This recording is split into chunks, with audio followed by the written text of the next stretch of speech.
the AI engineers should start to look into. Right now, there's a scare. AI, Yeah. oh my God, AI is here to take our jobs. You are the voice behind many books.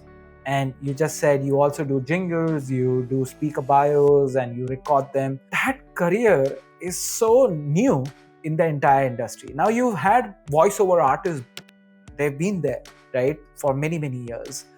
Since the time of radio and since the time of television, voiceover artists have always been part of it. Now, it's no longer just radio jingles or radio conversations or TV or backgrounds of the conversation. It's morphed into many things.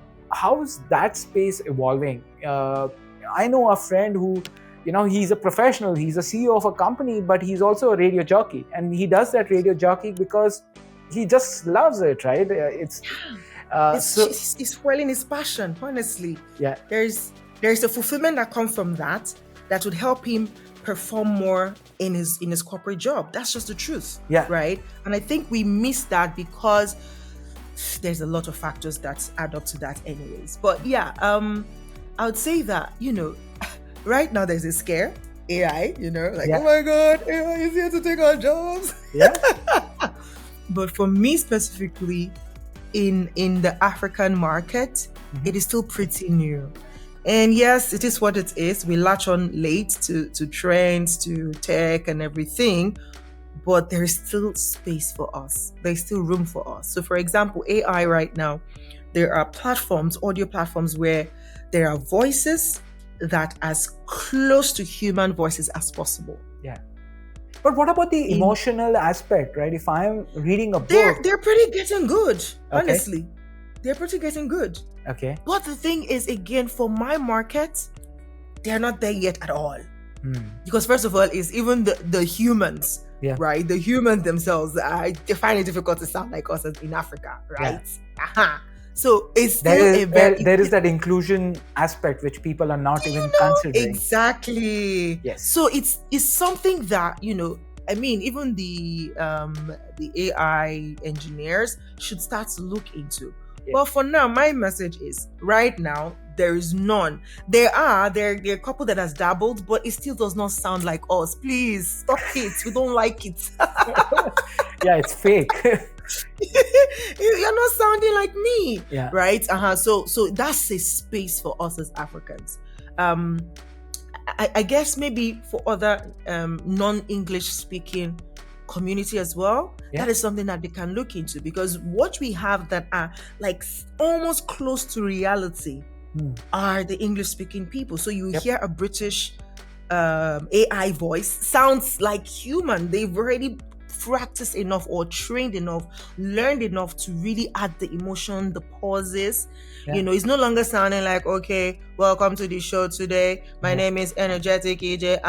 They actually now sound like, no, welcome to the show today. My name is Energetic EJ. Like they're already putting those inflections and tones. Yeah. But they don't have that for the different non-English speaking races yet. Yes. And so that's a window that we can still plug into. But even sorry, I'm interrupting, but even somebody like talking English but to Indian audience, or you speaking to your African community, you're speaking English, but that dialect is also very different, and that's where AI still, the accent, the dialect is very different. The AI is still not there, right? And if you've lived in that community, you've grown up in that community, you will say, hey, this is not real human being, right? And that's where the difference happens. So, I just wanted to share that perspective that there's still a lot of room, right? People think that AI is going to take over jobs. No, there's still time. Definitely, it may happen in the future. Maybe a year, 3 years, 5 years, we don't know.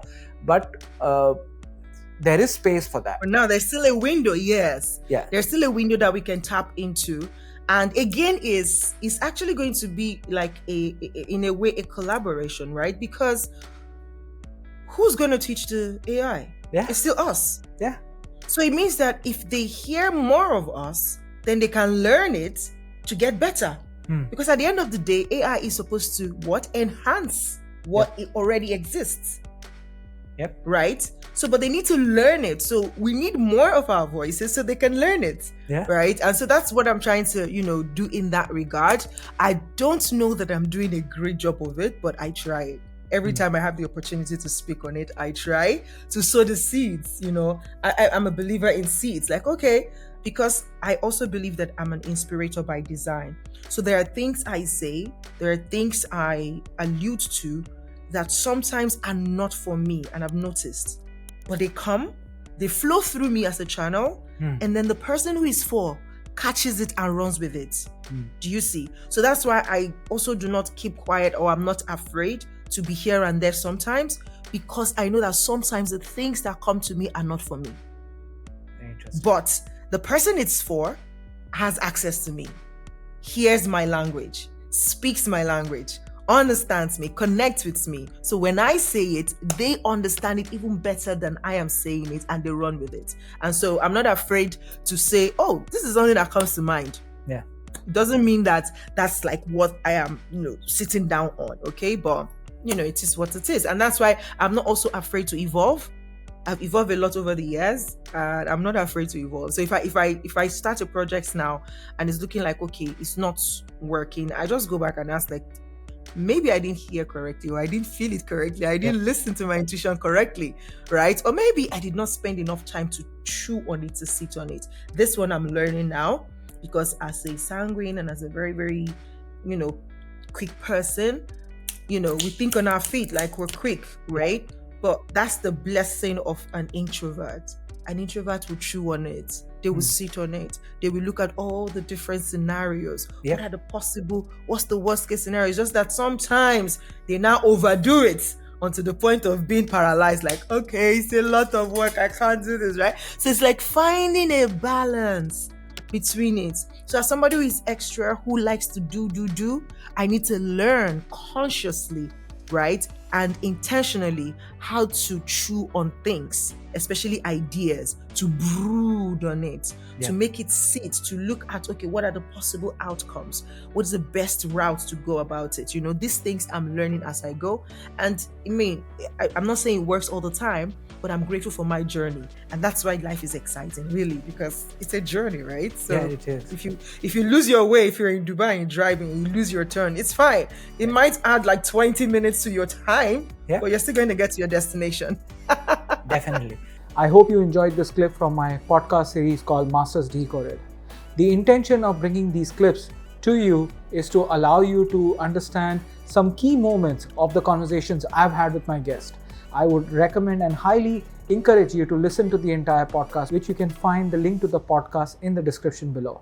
I look forward to you subscribing to my channel and hit the bell icon so that you can be notified of all the future clips which we keep releasing every week on this channel.